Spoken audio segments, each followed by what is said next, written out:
Бірде 14-ші есептің біріншісін шығарайық. Біріншісінде x-тен x синус x функциясы синус x қосу x косинус x функциясының алғашқы функциясы болатын дәлелдеңіздер дейді. Бұл есепті шығару үшін берілген функциядан туындалып та алғашқы функция болатынын көрсетуге болады. Егер x синус x функциясының туындысын алатын болсақ, ол көбейтіндінің туындысына келіп тұр. X-тің туындысы синус x қосу, x көбейту синус x-тің туындысы тең. X-тің туындысы 1-ге тең, 1 көбейту синус x қосу, x қосу косинус x тең. 1-ді синус x-ке көбейтсек синус x қосу, x косинус x болады. Шықты міне, синус x-іміз мында тұр, x косинус x-іміз мында тұр, е. Келесі. Екінші есепте x-тен x косинус x функциясы косинус x минус x синус x функциясының алғашқы функциясы болатын дәлелдеңіздер дейді.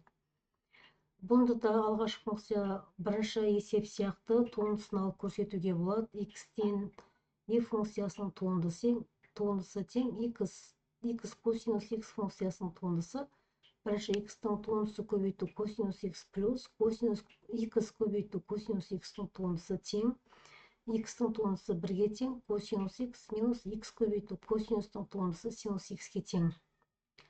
Олай болса, косинус x-ті 1-ге көбейтсек косинус x болады. Косинус x минус x синус x болады. Берілгенде плюс еді, мұнда минус болып кетті, өйткені мұнда көрсетіп қойдық. Косинус x-тің туындысы минус синус x-ке тең. Үшінші есепте 2 синус 6x функциясы 12 косинус 6x функциясының алғашқы функциясы болады ма дейді. Ол үшін 2 синус 6x функциясынан туындалайық. Үшінші есеп 2, мына 2-нің өзі тұрақты сан алдына шығып кетеді. Біз 6 синус x-тен туындаламыз. Бірінші синус 6x-тің туындысы косинус 6x болады.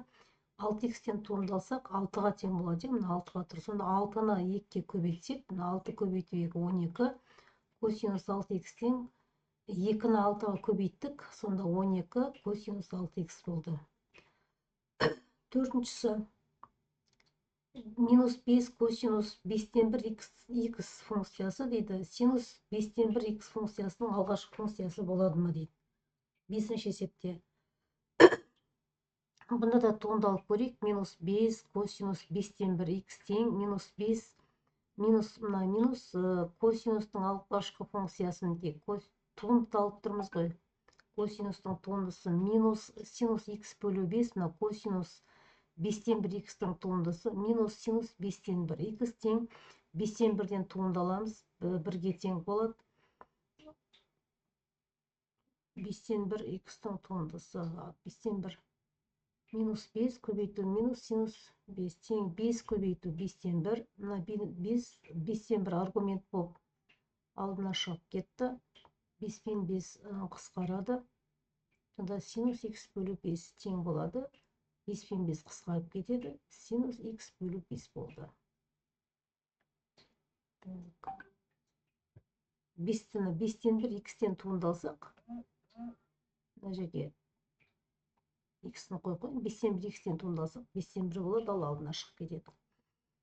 5 пен 5 қысқарады. Бесіншісі x-тен f-тең минус x-тен f-тең 2 косинус 2x минус синус 4x функциясы минус 4 жақша ішінде синус 2x плюс 4 косинус 4x функциясының алғашқы функция болатындығын дәлелдеңіздер дейді. Бұдан да айырманың туындысы бойынша жеке-жеке туындаламыз. Егер туындалғанымызда мына функция шығатын болса, онда x-тен f функциясы алғашқы функция болады. Дәлелдейік. 2 косинус 2x минус синус 4x тең. Бірінші 2 косинус 2x-тен туындаламыз. 2-нің өзін жазамыз. Синус 2x-тің туындысы минус 2 синус 2x болады. Минус синус 4x-тен туындаламыз. 4x-тен туындалсақ 4, мынау тұр. Синус 4x-тен туындалсақ косинус 4x-ке тең болады. Сонда 2 алдына шығып кетеді, минус 4 синус 2x плюс косинус 4x. Мына жерде мына минус плюспен қайтадан минус қайранады. Косинус 2x-тің туындысы минус 2 синус 2x болады. 1 де 14 есеп осымен шықты.